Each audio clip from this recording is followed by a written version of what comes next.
Audio clip प्रचंड viral झालेली आहे. हो, माझी एक ऑडिओ क्लिप प्रचंड व्हायरल झाली आहे.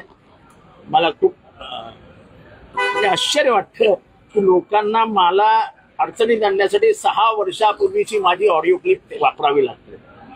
त्या ऑडिओ क्लिप मध्ये जे काही मी बोललोय त्याच्यातला मतितार्थ काढला तर तुमच्या लक्षात येईल की टी सिरीजच्या मालकाला एका पोरीला पुढे करून ब्लॅकमेल केलं जात होतं.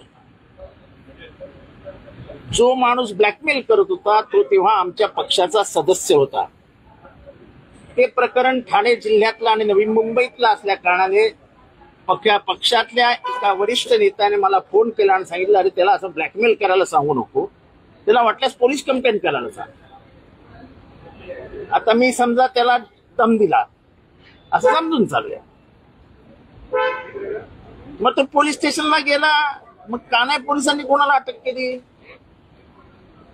मुळात हा प्रकार याच्यासाठीच होता की त्या बाईला पुढे करायचं, टी सिरीजच्या मालकाला घाबरवायचं आणि त्याच्याकडे मागणी गेली होती करोडो रुपयात होती. आणि पक्षाची अशा पद्धतीने बदनामी होणं हे कोणालाही आवडत नव्हतं. त्यामुळे माझ्यावर जबाबदारी देण्यात आली की या माणसाला शांत बसेल.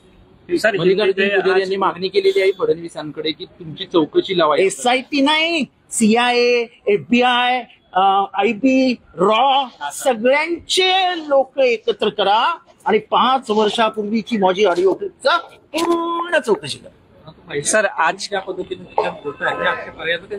असं आहे की मी काय बोललो, कशासाठी बोललो याचा मी स्पष्टता दिलेली आहे की एका बाईला पुढे करून